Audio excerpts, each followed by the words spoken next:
All right, welcome back, guys. We had to break that stream. I hope you can all see me. Okay, so just like I was saying over there, we had this stream challenge. Okay, so I'll read back the bio of our guest, and then we are going to bring him on live. He's connected now. So let me quickly do that.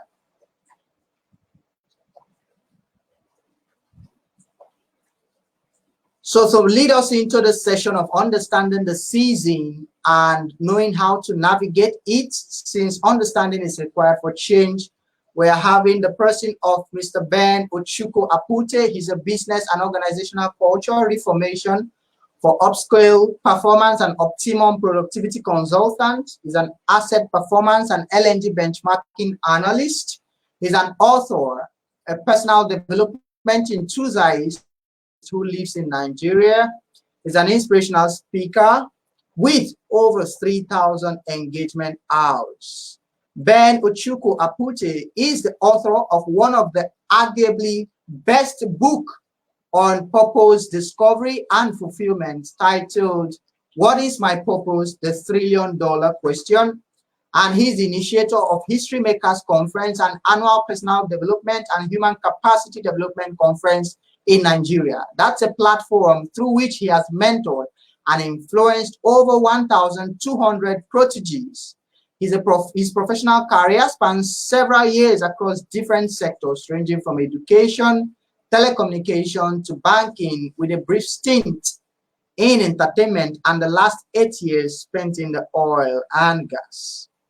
Ben Ochuko has undergone several training within and outside the shores of Africa, Switzerland, Ukraine, Malaysia, Egypt, to mention few, on people management, servant leadership, disruptive thinking, problem solving, crucial conversations, strategic business development, business continuity plan and management, industrial analytics, learning how to learn, SLH, interview experts and skills coach, and plethora of others. He has accumulated over 3,000 speaking hours across different platforms, including radio stations, academic institutions, Google Development and Tech Fest, Coca-Cola Regionalization Bootcamps, social entrepreneurship hubs, non-profit organizations, and religious organizations.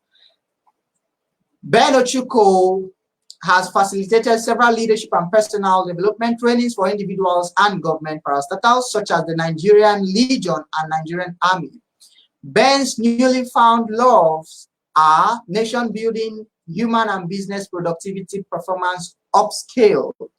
Ladies and gentlemen, join me as I bring our first guest for this conference, Mr. Ben Ochuko. Mr. Ben, you are live.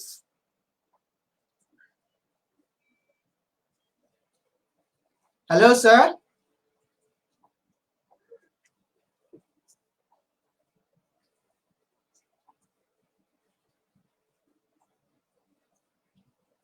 All right. Thank you very much, David.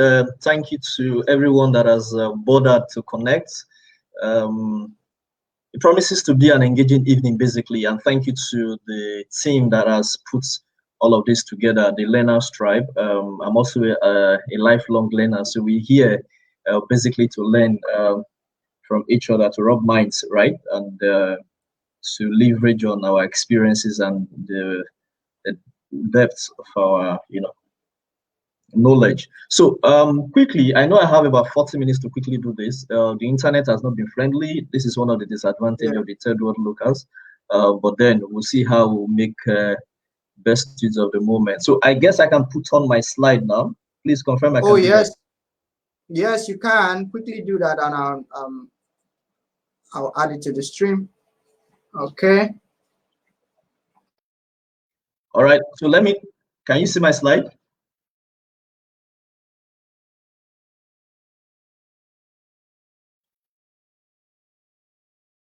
Just kindly confirm once you can see my slide.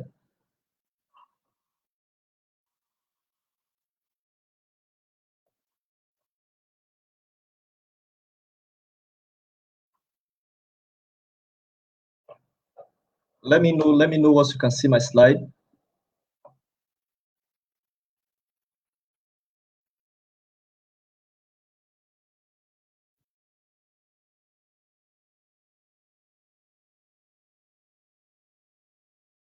David, I can't hear you. Or anyone else in the room, can you see my slide? Any of the team members, once you can see my slide, please let me know.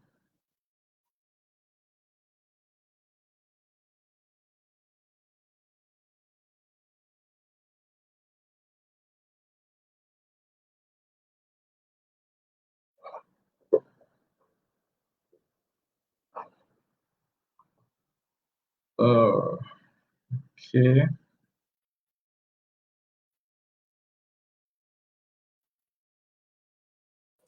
I can see the slide very clearly. So go ahead and put it.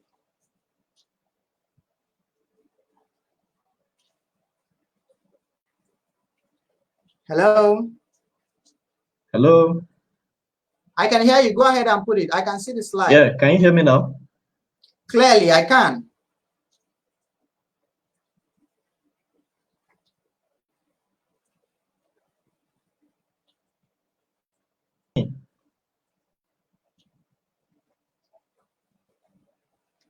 Okay, so I took it off. So just can put you hear it me? back. Just confirm you can hear me and I can go.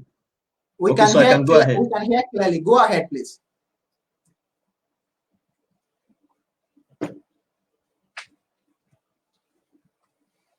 Yeah, I'll put it back. Yeah, you can put it back. All right, so quickly, in 40 minutes, I'm just going to do this. Studentship with COVID-19, this is the reality, and my focus will basically be trying to help you understand the implications, basically the externalities, the consequences of the new world, basically. Yeah, so it's just to basically help you to understand the new world, um, talking about the world created by COVID-19 and, of course, the disruptions by the technological advancements that we find ourselves in. So my name is Ben Apute Ochuko. So much has been said about me, so I'm not going to spend too much of time into that. So I'm going to start right here. So this is one quote I love very much. It says, "Change can either be the air beneath your wings or an albatross on your neck." So it all depends on your positioning. It all depends on how much clarity you have with respect to the circumstances that you're surrounded with. It all depends on hands within your society. So change can either be the air beneath your wings and, of course, an albatross on your neck. And it's important I let you know that for quite a number of people who happens to be within the same ecosystem where you live, where you exist, the same change there is an albatross on someone's neck is actually a wind under someone's wings. Now, what I'm quickly going to help you do within this next 40 minutes is to help you gain insight from foresight, right? So basically help you travel into the future, take a look at what are the realities with regards to the future, bring that back into your present, then begin to use that to renegotiate your positioning going forward, to renegotiate your decisions and your engagements going forward. And at the end of the day, the ultimate reason behind that, the ultimate motive behind that is for you to slam on the action button, for you to begin to take well-informed and decisive decisions that will help shape your future. Now, we live in what I call the vocalized world. That is true. We live in a vocalized world. The word vocal is a word that is very much common to the business world. And it's an acronym that stands for, V for volatility, U for uncertainty, C for, complexity, and of course, A for ambiguity. And it's beyond that, actually. It's about disruption, it's about uncertainty, it's about ambiguity, it's about difficulties, it's about struggles, right? It's about dynamism, right? That is very, very common in the business world. And you must know that the entire society, whether it is within the business ecosystem or not, it's beginning to live under the same pressure that even the business, businesses or organizations go through even within the business environment. And what has happened over the past 3 months, 4 months is a testament to that. You could tell very well with the crisis created by the global pandemic coronavirus, and of course the challenges that has been put across as a result of the externalities from coronavirus. Corruption has been there, a lot of geographical and ethnological pressures all around our society. People fighting and nations fighting for dominance, the stock market crashing, the oil and gas market crashing, huge tension and stress happenings that have happened around you. And all of them, of course, is beginning to shape our ideology, is beginning to shape what the future will look like for us, and is beginning to dictate to us what we should, of course, take note of. And I must tell you something, change happen in different forms, right? Change happen in different forms. There are change that hits you as though it's just the wind that is blowing, right? There are change that hits you as if it's a bus that came against you, head-on collision. And of course, there are change that hits you so that you don't even live to tell the kind of change, the kind of impact they've had on you because of the magnitude, because of the weight that is behind the change that has hit you. So we live in a vocalized world. Corruption everywhere, murdering happening here and there, people committing suicide, and all of this stress have really put a lot of tension, a lot of pressure on the balance of the universe. Now, Jack Welch said something, which is something I would like to share with you. And he said, if the rate of change, right, if the rate of change that happens on the outside exceeds the rate of change that happens on the inside, death is near. If the rate of change on the outside exceeds the rate of change on the inside, death is near. If you take a minute to think about that, realize that it comes with a lot of sense. Today, there are a lot of change happening outside, but the change happening within you as a student, is it commensurate? Is it in equal proportion with the change that is happening outside? As a matter of fact, are you better prepared for the change that is happening outside? Because the change that is happening outside has enormous impact on your survival. As a matter of fact, on the certainty of your decisions and the outcome of your decisions. Some of these changes are very known to us. Some of them have direct impact on us. Some of them are by virtue of externalities. But however, we are all subjects, right, to the influence, the whims and caprices of this change and of this, disruption that is happening around us. Take a look at all the sectors you can think about. Talk about the education industry, talk about the manufacturing industry, talk about the fashion industry, talk about the entertainment industry, talk about this, even the self-religion. Every sector, virtually every sector of the society has been impacted by change. And of course, you could begin to see the impact, the consequences of this impact and their materialization. So first, you see the disruption that is happening in the global economy, which is also triggered by a couple of things. And I'm going to explain. So the change we've experienced in the past 5 years, as a matter of fact, that has culminated into what has become even more evident in the past 4 months, is driven by a couple of things. One is the fact that there have been a pocket of change in different disjointed fields, biotechnology, the 3D printing, and things like that. And of course, changing socio-cultural style of living of people, changing prejudice of people, the choice, the race has also happened concurrently with those changes that has happened in the different sphere or different fields disjointedly. So it's like having small pockets of energies, small pockets of photons, small pockets of power packs, right, being charged up in different disjointed fields. And all of a sudden, you have that concerted effort where they all came together and you're having an explosion that you are finding now. So you could begin to see the change. Of course, you must have heard some couple of years back, the launch of driverless cars or self-driving cars, basically. At the forefront of that is Volvo and Uber. You've heard of the Boston robot Cheetah, right? These are inventions that are beginning to beat the result of man. They are beginning to beat their power is in their reproducibility and in their reproducibility. It is how they are consistent in their outputs. So these are changes that are very, very evident. I'm sure you must have seen across board. Talk about the disruptions again. Talk about a very good example is the Fox company in China. that succeeded in replacing 6,000 factory workers with robots, cutting their workforce from about 110,000 to 50,000. And of course, you had all the delivery systems with what's it called, with drones around. All of these are beginning to happen in Nigeria. Before now, we thought there were things that were far off. There were things that were going to take ages to get here.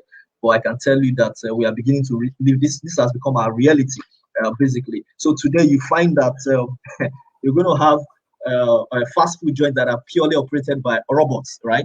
Possibly with one or two back-end staffs that are behind the whole scene or what you see behind the dynamics, right? So you begin to find a situation where robots cook meals in an average of about 3 minutes. I'm sure I've not been able to find any that can prepare a meal in 3 minutes, right? And it's important to highlight the fact that all of these inventions are also basically trial runs, right? They've not been perfected. So if a robot can cook meal in 3 minutes for a trial run, you can imagine what will happen when it's perfected. Of course, you begin to have, even in the medical industry, where you begin to have 95% accuracy in detection of skin cancer. That has been accredited to artificial intelligence, robot, and all of that. A robot assembling chairs in 20 minutes.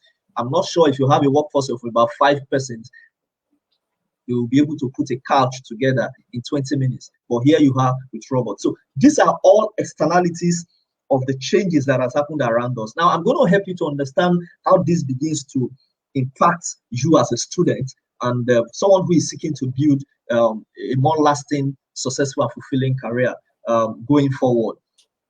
So let's begin to come back to Africa and begin to look at ourselves from that perspective. Now, the World Economic Forum actually predicted about 2-3 years ago that in the immediate, with respect to everything that we're experiencing now, we're going to have a job cost cut of about 7.1 million. About 7.1 million. And as a matter of fact, 2/3 of those people are going to be white collar jobs. So the most jobs that are going to be impacted are the white collar jobs. And of course, all of the technological disruption is going to create about 2 million jobs. Now you could begin to see the deficiency. Now you're taking away 7.5. Stick with me. Now you're going to see this. If you take a look at the report from Worldometer, you begin to see that Africa as a whole, the urbanization in terms of population, the urbanization of Africa in terms of population is about 43.4%. Now that accounts for about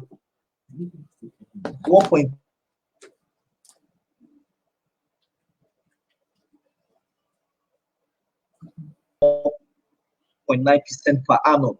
Now, stick with me. These data are going to make sense with you, to you in a bit.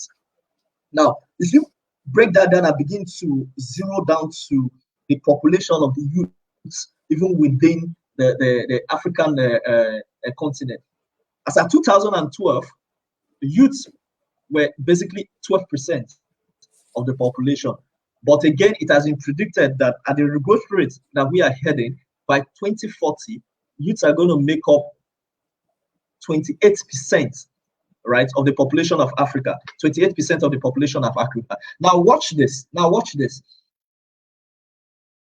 This has led to increase in urbanization, and I'm sure you've experienced this. A lot of increase in urbanization. So people are beginning to move from the rural areas into the cities. Right? I'm sure you know that a lot of people, Port Harcourt plays home to a lot of people coming in from all of the rural areas, all of the villages around. Same happens to same is the experience in Lagos. Same is the experience in Abuja. Every day people tend to move, for obvious reasons, for the search for greener pastures. Now, you begin to see the prediction that by 2019, we're supposed to have 39%, which would have accounted for about 360 million city dwellers, right?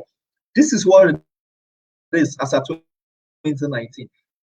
This is what it is as at 2019. We are in 2020. I'm sure you begin to imagine the impact. And this is the overall, picture. Then you begin to ask yourself, is this a crisis or an opportunity? Now, which side of the divide you belong to is a function of what you get involved in. I'm sure, for instance, if you're an entrepreneur, you're going to see differently from someone who is an employee, right? So it depends on the side of the divide where you belong to. But however, they all have impact on us. Why? Because 1/3 of the population is unemployed. That is clear. As a matter of fact, another 1/3 is also vulnerably employed. And when I mean vulnerably employed, or when they say vulnerably employed, what it means is there are people who are doing jobs that basically do not edify their humanity, or they have no choice.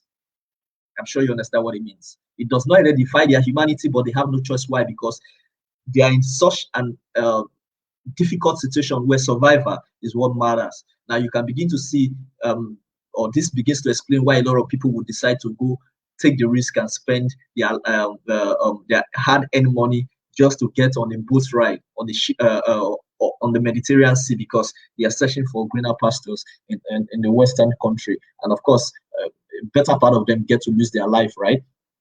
Doing that. 1/6 of those population are basically in wage employment, and 50% are underemployed. Now, what does this mean to you who is an undergraduate, or so you who is seeking to look at to pursue a career, a more fulfilling career at the end of the day? This is what happens, and this is the bigger picture.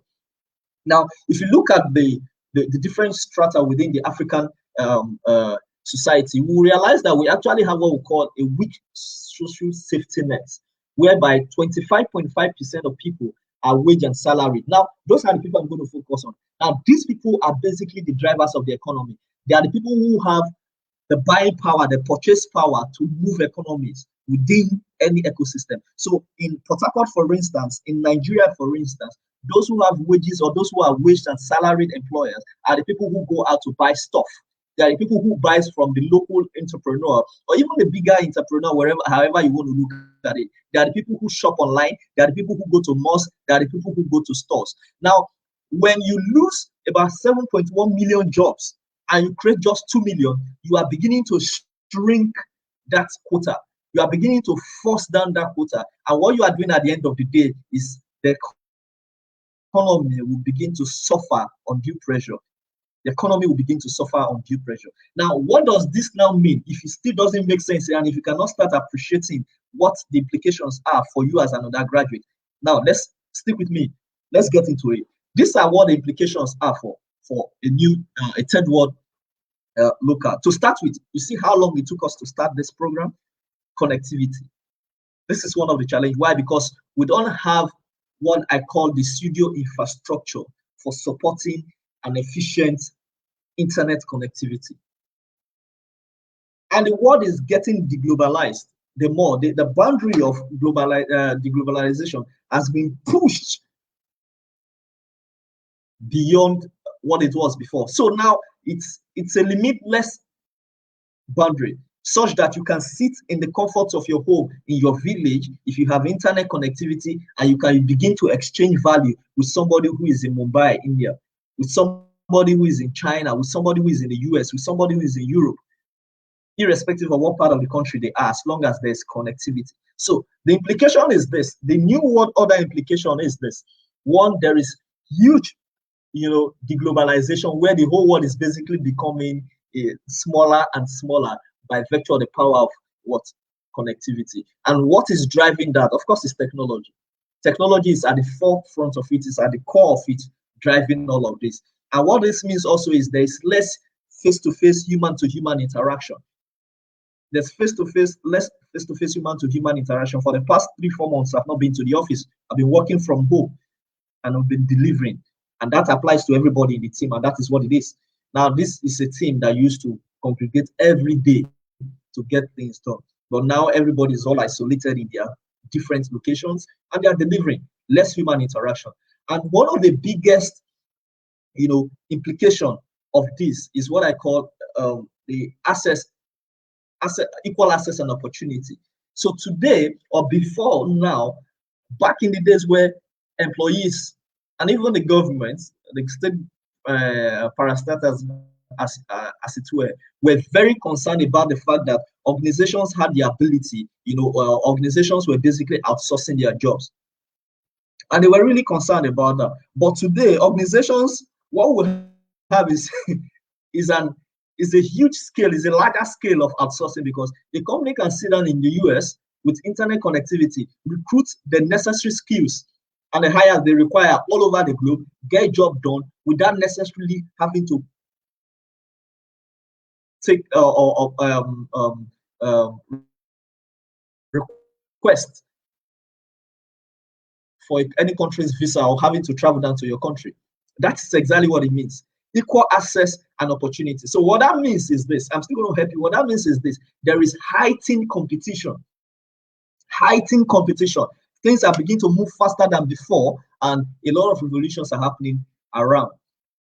Now, that is one angle to it. Let me bring it down again so that you could begin to understand it. What is, like I said, mean is heightened competition. And when I say heightened competition, what it means is initiatives, whatever you come up with within your ideation time, within your creativity time, must pass what I call the test of locality and the test of universality. Why? Because we are now living in a global world. Yes, we've always been living in a global world, but right now the competition is much more heightened, far, far beyond what it used to be. Because why? If I'm to buy a phone, for instance, I have plethora of choice, huge number of choices in the market, right? So I'm not going to buy I'm not constrained by virtue of my locality to buy from you if you are not offering the best products. The globe provides the new change, the disruption provides me the opportunity to access any form of service or product, the best of it all that I can get in any part of the world. So what this also means, if I flip it around, is this: if you are a graduate in Nigeria, for you to get a job, you are graduating into a labor market that is filled with your counterpart that has graduated from other part of the world, where they have better platforms, better opportunities, better exposure, better machineries, and better experiences. So what that means is, if I'm studying biochemistry in Nigeria, for instance, I shouldn't be thinking or be satisfied with the fact that I'm the best in my school, I'm the best in my department, or I'm the best in my state, or I'm the best in my country. I should be thinking of what my counterpart can do, how to rub shoulders with my counterpart in the US, with my counterpart in Europe, with my counterpart in Asia. Why? Because all of us are going to be exposed to the same competition. It's a level playing ground. That is what COVID-19 has done. That is what technology brought. COVID-19, expedited it. The second part is this: skill obsolescence. What has happened is the fact that we now live in a world of what we call micro learning. So you could begin to see that there is a huge crave, a huge crusade around people having to learn online.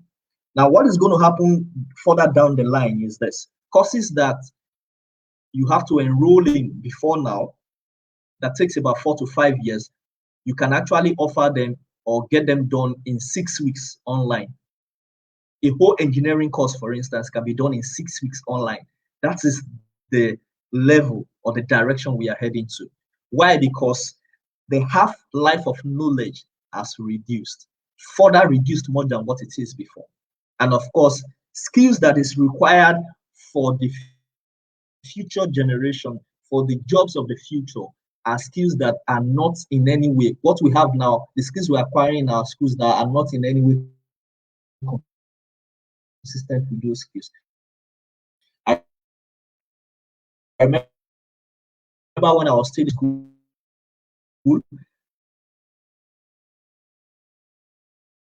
the topics was Fortran 77. Now, Fortran 77 was something that has been obsolete even before I graduated.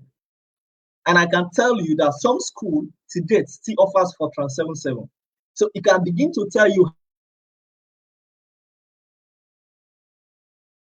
what ourselves is. All of the skills that we've gathered over the years are totally obsolete. They are not going to be relevant for the future. And what that means is you need to begin to retool your skills. You need to begin to retool your set of skills. Now, so technically, I've touched about this. I've touched on this. I've touched on the fact that our education system is obsolete. We need to review it. If you go to same clients that they would usually call it, every country, every continent have what they call the research institute. The research institute, they don't just research things around the medical world. they research your syllabus, they research the kind of jobs, the trajectory that jobs are taking, and the kind of skills that are required that has been demanded by human resources experts and by uh, leading organizations. They begin to research those skills and they begin to translate those skills into syllabuses that are used to build people, so that by the time you graduate, you can hit the ground running. You are set because your skills fit into the requirement of the workplace. But what we have today, our skills are obsolete and it does not in any way fit. So whether you graduate with a 2-1 or you graduate with a first class, it's nothing, because what you graduated with, at best, you are prepared for a world that does no longer exist. You were basically prepared for a world that do no longer exist. About 10 years ago, Unilag alone graduated about 190 first class.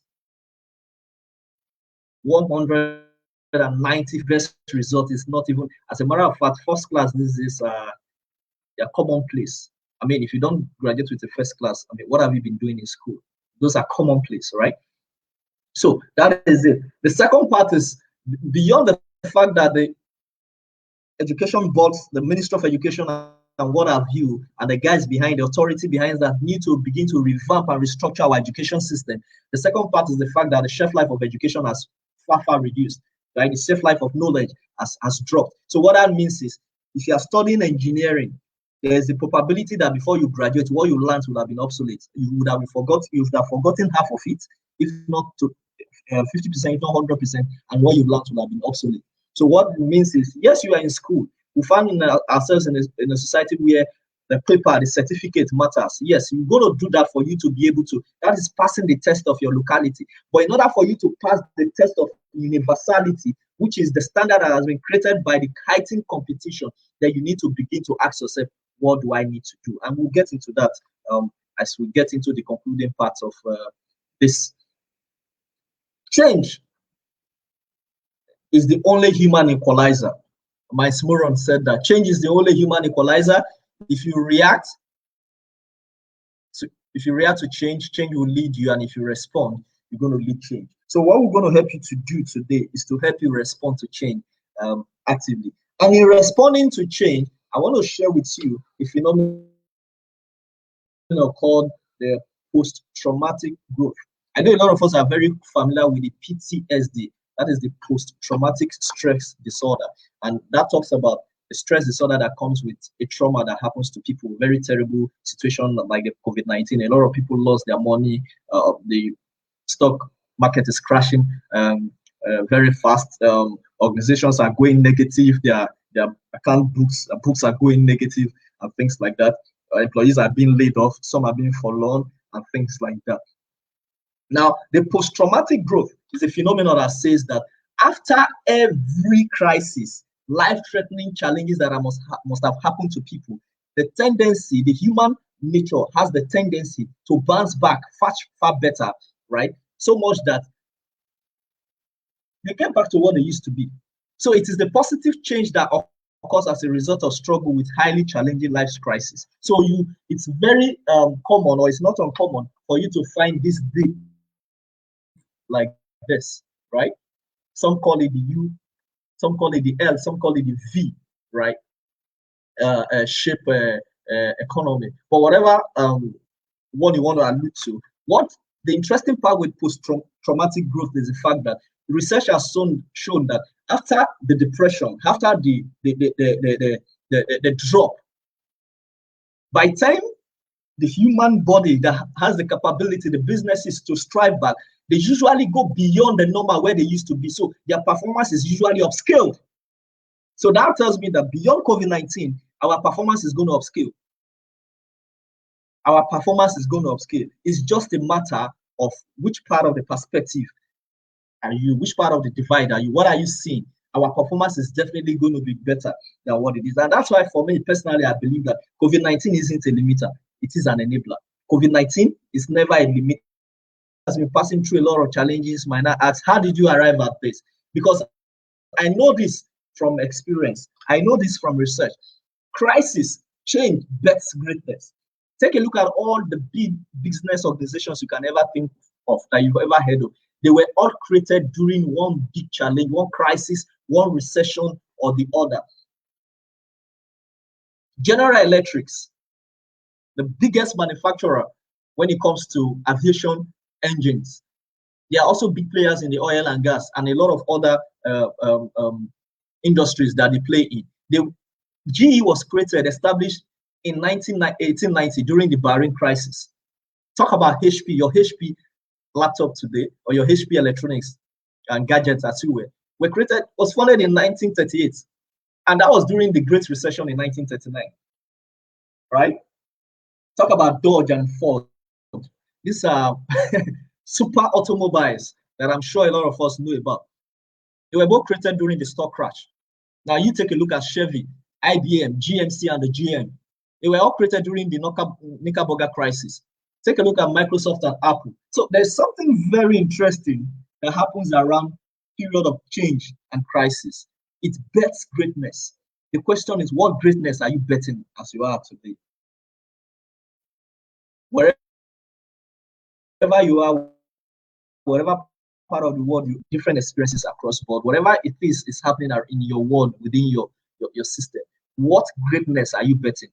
Microsoft and Apple were better during the energy OPEC and banking crisis. Take a look at Google and Netflix.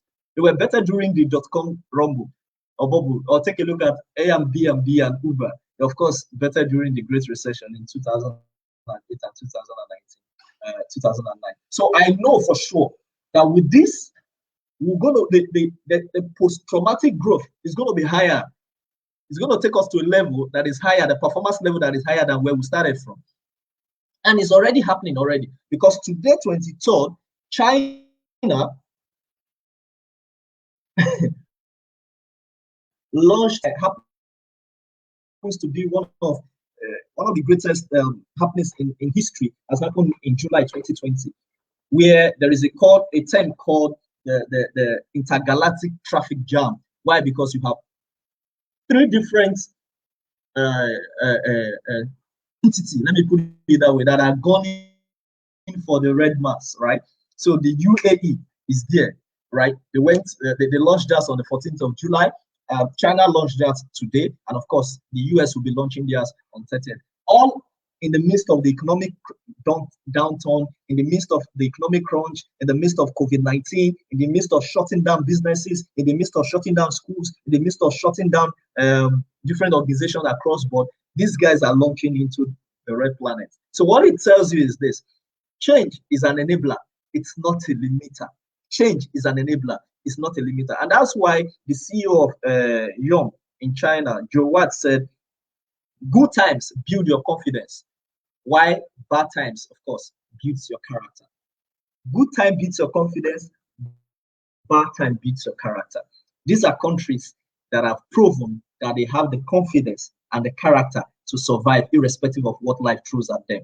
So for us as students, for us to begin, remember I said at the beginning that I'm going to help you gain insight from foresight in order for you to take action, to take decisive decision. But in order for you to gain foresight or insight from your foresight, you need to take a look at the trend. Now, this is the trend I'm quickly going to show you. This is from the World Economic Forum. In 20, you can begin to see the transition of jobs, the type of jobs that were,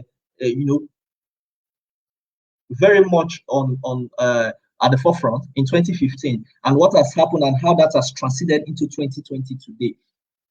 Right? You could begin to see that. I'm not going to spend much time on this now. You could begin to see that our typical, traditional, conventional courses in the university does not necessarily align to this. Oh, I'm studying engineering. Oh, I studied biochemistry. Oh, I studied architecture. Oh, I studied this. Oh, I studied that.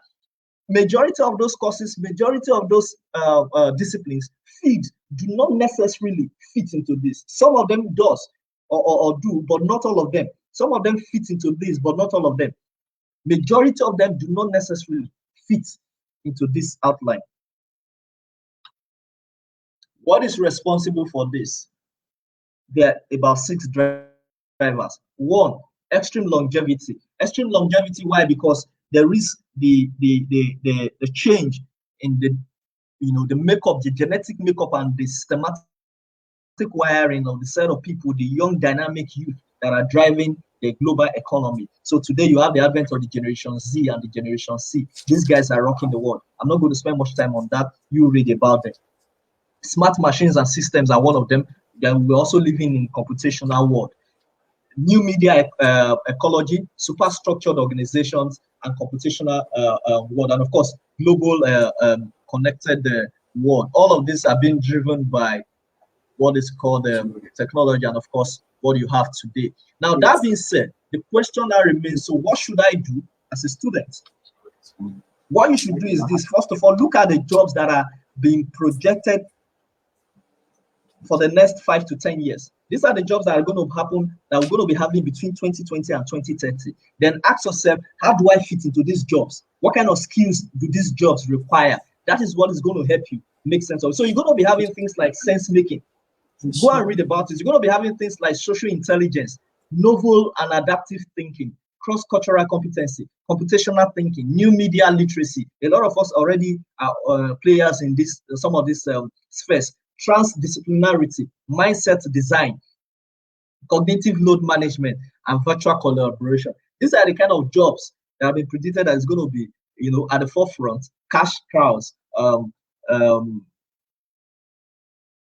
to 10 years from now. So if these are the jobs, then it means that how do I retool my skill? How do I reposition myself so much that the wind can be beneath my head, or the wind can be, or change can be the wind beneath my wings, and not necessarily albatross on my neck. So you begin to ask yourself, what do you need to do? So what you need to do basically is to begin to look at, these are the new job orders, all right, that you're going to find yourself. Holoportation specialists, you're going to find things like behavioral game designers, and all of them are they're happening already. Climate engineer, artificial organ farmer, and of course robotics veterinarian. Now I can take each one of them and begin to dissect them so that you could begin to see the applicability of all of these job positions. But that is not what my interest is today. It's just to give you an overview. So if these are the skills that are required, this is where you now begin to ask yourself, where do I play in? What do I need to be relevant in those world that I've already shown you? The world of holoportation specialists, the world of behavioral game designers, the world of climate engineer, the world of artificial organ farmer, the world of robotics and robotic veterinarian. What do I need to play in those? This is what you need. So you must begin to acquire these skills. Begin to, as much as possible, those that align with your natural neurological wiring, those that aligns with your passion, those that aligns with your vulnerability and your strengths. You begin to think about it. So what this means is, this is another time for you to redesign your life. In redesigning your life, you must understand who you are. This is the time for you to begin to ask yourself, who am I? What are my strengths? What are my weaknesses? What are my areas of easy expertise? What are my natural gifts? What are my vulnerabilities, and what are my areas of passion, right? Even your areas of disgust, those things might be a pointer to where you need to play, where you need to focus on, and begin to utilize your time, your resources, and your energy. So that being said,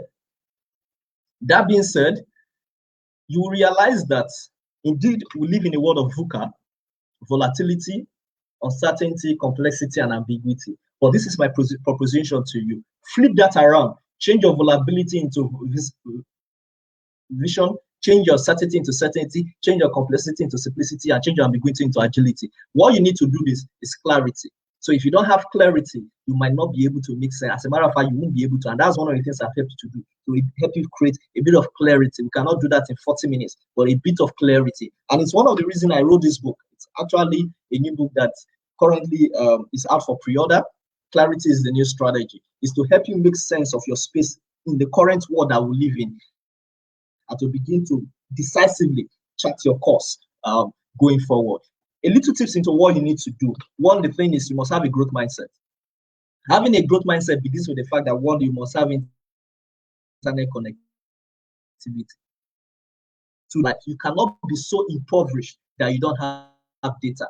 And if you have data and all you are interested in is to use it and squander it on things that will not contribute to your value or add value to you, then I'm sorry, you are setting yourself up for failure. So you begin to change your mindset. There is nothing called difficulty but lesson. There is nothing called jealousy but admiration. There is nothing called problem but opportunity. There is nothing called I don't know. That word has been abolished. What you can be forgiven for, I will find out. And of course, there is nothing called criticism. It's all feedback. Feedback is a gift. Feedback is a gift. And there's nothing called it's too hard. It's only worthwhile. It requires more, more investment. So at the end of the day, this is where I'm going to end. If you are to build a personal, successful career that will help you derive fulfillment, you need about 5 or 6 pillars. You need to have clarity of vision. You need to have some level of certainty. Your certainty might not be certainty in the direction or in the steps that you need to take, but certainty in the fact that the goal you have for your life is going to lead you to Fontainebleau, and it's going to take you away from chaos and Calcutta. You're going to have right thinking, the right mindset, simplicity, agility, and of course, the mastermind, the circle of masterminds that you envelop yourself, right, and you surround yourself with. But in building all of these structures, in sustaining all of these structures, at the foundation of it is clarity. If you don't have clarity, you cannot make, and that's why Steve Maraboli says, a life that is devoid of clarity or lack of clarity can put a brake on the journey to success. Lack of clarity can put a brake on the journey to success. Again, this is why I wrote the book, Clarity is the New Strategy. And it's actually out for pre-order. And maybe David is going to share more about that with you as go ahead and share, sir. Go ahead and talk about the book. Okay. So basically, let me just spend some few minutes just to talk about the book. I'm sure a lot of us who want to. Clarity is basically, I call it the most sought after essentials in the entire world. Look at it this way. Why do you go to school? You are going to school because you need clarity. When you are sick, why do you go to the hospital? Because you need clarity. Before the doctor administers drugs to you, he asks you to go to the lab for test. What does he need? Clarity.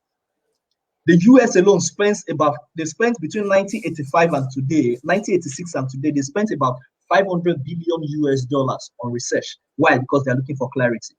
Today, multitude of biotechnologists and scientists are in the lab, wasting their life away, investing their life trying to, invent vaccine for corona. What do they need? Clarity. Talking to me, or me talking to you today, why you are here, one of the reasons why you are here is because you need clarity. All of us need clarity. Clarity is the only tool that can take you from point A to point B. So in order for you to make progress in every sphere of your life, you need clarity, whether it is in your personal life, whether it is in your finance, whether it is in your job, whether it is your career, paid employment, whatever it is, you need clarity. So this book is a book that gives you clarity. In this book, you will find clarity. Clarity as to how to chart your course, what direction you need to take, how to take away substance away from shaft so that you can focus on shaft. Now, if you look at the light here, you might not see the bulb here, but you could see me because the light here is dispersed. But if I focus this light and I turn it into a point light, you're going to feel the heat on your body, and that's what we call laser effect. Why? Because there is focus. Clarity will help create a sense of focus, and it will give you direction. So it's a step-by-step guide on how to develop a sense of direction, clarity of purpose, and the decisions that you need to take in order for you to birth, right, the greatness that you desire. So this is what the book Clarity is all about. Some time ago, I met a young lady who worked with one of the what's it called now? One of the data providing services, because I used to get data from them and and things like that. And we got talking, and things like that. And over time, I discovered that she wasn't really fulfilled, and we got talking. Long story short, what I did for her was to help her gain clarity. I spent some couple of time on phone with her, up to about an hour. She told me, I asked her certain questions and things like that, took her through the steps, the processes, and I got the feedback that I need. In less than 20 minutes, I wrote an article and sent it back to her, and I said, this is what how did you arrive at this in less than 20 minutes? I said, because I was listening with a sense of direction when you were talking, and because I'm also gifted to a larger extent to help you gain clarity in what you need to do. In less than a week, we bet her business, and today she's running her business. That is what clarity does. It helps you to, it's a speed, it's an enabler, it's a propeller to your journey to success. So everybody desires clarity. And because everybody desires clarity, I mean, there is not been saying that you need this book, right? It's for your own good. I can go on and on talking about this, but I'm sure we might want to take one or two questions.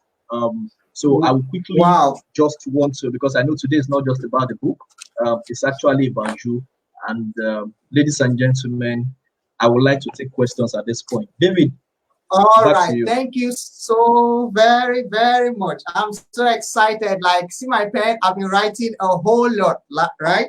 This session have, been able to bring so much understanding about the consequences of the season. Yeah, can you hear me? And most importantly, I can hear you very clearly, sir. Okay, so it has bring so much guidance as to what we ought to do. So if you have one or two questions. Your voice is breaking now. I struggle to hear. Hello? But I think I'm loud enough. Hello?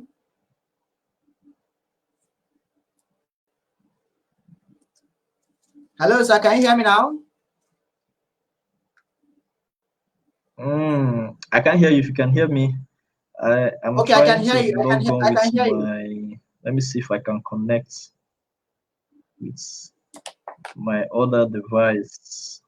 Yes, I'm hearing you. I can hear you, but there's a bit of break in between. Sometimes I lose you. Oh, okay. Let me just go ahead. Okay. So I'm going to ask the first question. All right, on behalf. So if there's any other audience out there that has a question, you can put it, or later we communicate via the Telegram group.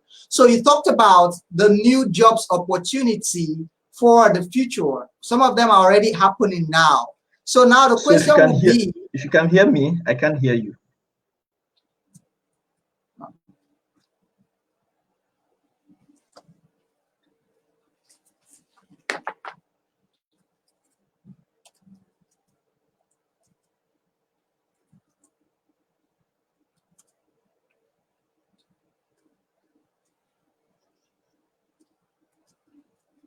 hello?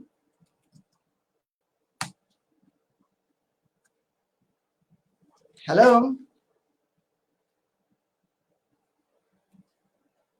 I'm muted now. I'm muted, so I should be able to be heard.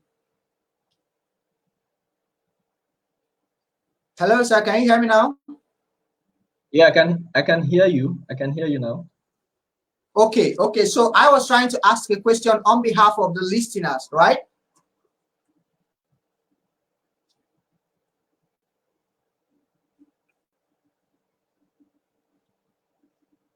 Yes, I can hear you. Okay, so the question is based on the new jobs for the future. I think that's where students are interested in, especially the ones who are doing their finals, and are ready to go into the job market.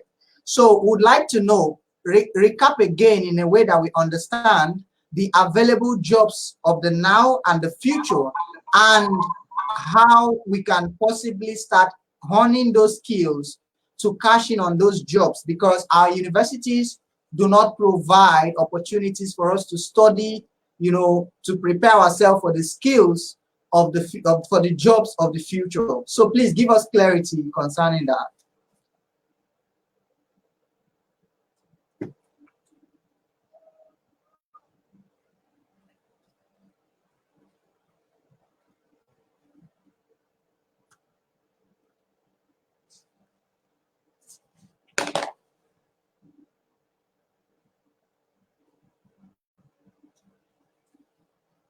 You're on mute.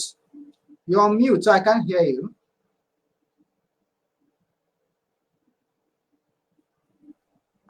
Hello? Hello, can you hear me? Yes, okay, so let me put this on the screen and take this away. All right. So I deliberately muted the one on my laptop. So I'm using my phone now. Can you hear me now? Yes, but still a bit cracky. So just put the question on the screen. Okay, so let me try to type.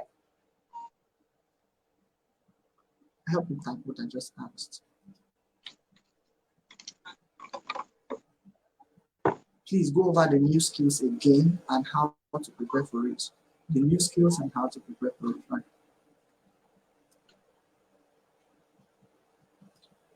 Okay, just a minute. Okay.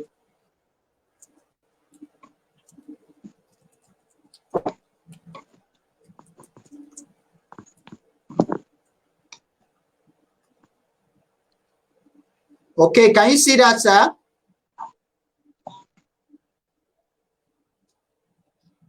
Okay, so where are the jobs of the future? Is that what the question is?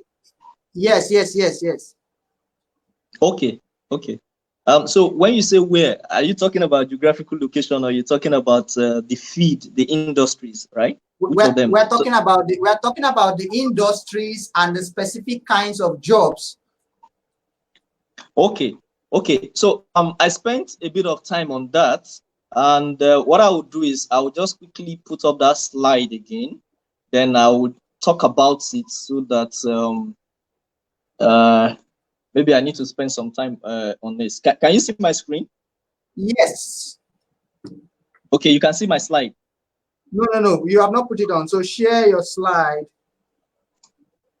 Oh, I thought I was. Okay, no, you have to share your slide. All right. I think I figured it out now. So just a moment. All right, so confirm you can see it. Okay, it's loading. It's loading. Okay. Okay, so let me start talking about it, why it comes up. So basically, one of the things you need to realize. Okay, so one of the things you need to realize is technology is at the core of every job you want to think about.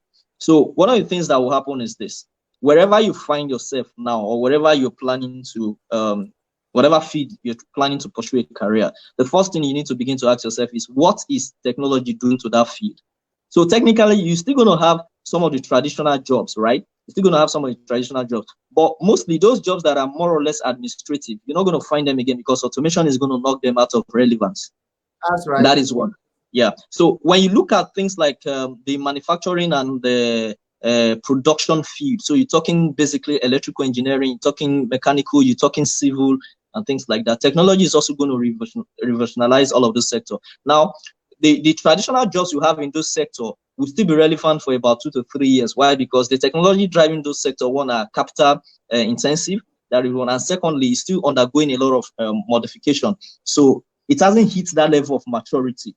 But you must understand that these things happen at the speed of light, as I must tell you. As a matter of fact, just yesterday, Tesla, Elon Musk, confirmed the fact that they were having a mega factory, they call it gigafactory, a gigafactory in Austin, Texas. Now, so that is going to house about 5,000 jobs. Yeah, about 5,000 jobs. That is what is going to be created. Now, I can tell you, for those 5,000 jobs, if it were to be the typical traditional feed that we have, it will have taken close to about 10,000 or close to about 20,000 jobs. But what automation and technology has done is to knock off all of those, automate the process, because technology gives the ability for you to have repeatability of results and reproducibility of results. So your standardization is intact, and what you just need is 1 or 2 human interface to just, more or less keep the process running. So your typical engineering is going to be there, your medical part is going to be there, but when you look at the value chain, some of the substructures are going to be really taken up by virtue of what's it called, technology. So whatever field you are into, okay, you are into entertainment, for instance, begin to ask yourself, today the jobs of DJs are taking off, the jobs of music producers are taking off, because why? Today you can go online and buy a beat, come to your home, download it, sing to it, wax it out, and you produce your music without having to walk into any studio. That is what is happening today. So people buy beats as cheap as $20. You can get a beat. You can own a beat. So what you need to do is basically every sector that you find today is still going to be relevant, but their level of relevance is going to drop. Those that will be at the forefront is this: Holoportation. Holoportation, you can sit down in your house and have a trip to Egypt and go see the Red Sea. You can go to the Egyptian pyramid. You can sit down in your house and go to the tower in Malaysia. You can sit down in your house and travel to Asia. So that is going to revolutionize the whole of tourism. So you begin to ask yourself, okay, so how does this impact my field of interest? How does this impact? So some field will still be there, but it will be greatly impacted, while some field are totally going to be new. And these are the new ones: artificial organ farmer, right? So you're going to find a situation where, for instance, organic farms are going to are happening now, and you can begin to experience them. They're happening all around us. Artificial organic farming. You're going to have behavioral game designs, and now let me tell you something. The behavioral game design research has proven that this is something that helps even young minds, youths, teenagers to begin to grow their cognitive ability, to begin to grow their calculative ability, to begin to grow a sense of understanding from games. And today, one of the games in US, the cash prize for that game is about $50,000 US. I've forgotten the name of that game now. So a lot of revolution is happening all around. So wherever you find yourself, you're still going to have some level of applicability, but I can tell you for sure that that is going to be hugely impacted. One of the, I'm sure most of you must have heard, one of the Big Four, one of the banks that they call Big Four in Nigeria, recently, the MD was caught off guard where he was saying about 30% of the work staff is going to leave. And it's obvious. Why? Because organizations are beginning to grow leaner. Why? Because they've discovered that profit is in the cost. That is another subject for another day. Profit is in the cost. So if I can drive down my cost, I don't necessarily need to increase my product price. I can still make profits. And that is what is happening. Why? Because they are also into heightened competition. Walking to any bank in the US, you might not find more than 2 or 3 persons. You actually don't need people to run a bank. All you need is machineries. And that is what is happening. So if you are in the finance sector, for instance, you can begin to ask yourself, what kind of skills do I need? Now, what's it called? I'm going to use this example. Stanbic IBTC recently launched an app where it has this human interaction. So you can basically do business. These are things that have happened outside of this country for years, but they are now coming into Africa and into Nigeria, where you can, by voice note, by voice command, you can begin to do bank transactions, order checks, and things like that. And when the MD was asked, is this going to lead to job loss? And he said, well, the truth of the matter is we created a different department to manage that. What it means is you created a different department. It means you needed a new set of skills. So if you're an employee of that organization, for you to remain relevant in that same organization, you must have the necessary skills for you to begin to, provide value in that new department. So it's about revolution, basically.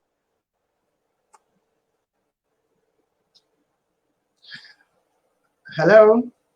Yeah, can you hear me? All right, so I'm putting the next question before we let you go. So scrolling down the screen, how do we start upskilling for this new job, since it isn't taught in our schools, right? How do we start gaining these skills, since in our universities we are still learning Fortran? I will just go straight and tell you, self-taught. I'll give you an example. So today I'm in management. Well, I started off in sciences. I studied biochemistry, to be specific. And one of the key in analytical chemistry, one of the key equipment you use is what we call the AES, atomic emission spectroscopy, right? So it's used to analyze transition metals, and elements such as mercury, lead, heavy metals, so to speak, things like that. And of course, every other element you can think about. Do you know that I graduated with a distinction, but I never saw that machine for once? Why? Because my school don't have it. Yes, my school don't have it. Interestingly, the lecturer that lectured us told us that he also have not seen the machine. But I can tell you that when I got one of my major jobs as an analytical chemist, the first machine I was introduced to was that same machine. Now, what happened is this: between when I graduated from school And when I got the job, I did what we call self-development. So I basically had to go learn, even when I haven't had the opportunity to see the machine, but I could draw the schematic diagram of the machine. I can tell you the operating principles of the machine and everything. But when I saw the live machine, I didn't know where the on and off button is. But because I've done a bit of work behind the scene, when they introduced me, I say, "Oh, do you know about AAS?" I say, "Yes, I know about AAS." And like, "Oh, that's the machine." I'm like, "Whoa." So this is the machine I've been drawing the schematic diagram. This is the machine I've been studying. But because of the amount of work I've done behind the scene, it was easy for me to get going. So it was more or less the plug and play. So you can imagine if I've not done anything, it's just going to be a black box to me. So self-development. So if you are into any field and you begin to see what technology is doing in that field and you don't have it readily available in your school, this is the time for you to go online and start learning. Look for people around you who can teach you. There are a lot of communities today that are delivering huge value. Learners Tribe is one of them. Get connected and begin to learn. Wow, thank you so much, Mr. Ben. We will let you go now. Just before you go, you tell us how we can order the book. You send me the link so that I'll put it on the Telegram channel. Guys, there's been a lot of clarity out here.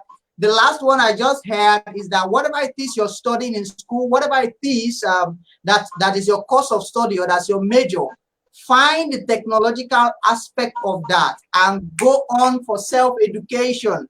Go and acquire it yourself. Be prepared for the future, right? Technology is going to lead.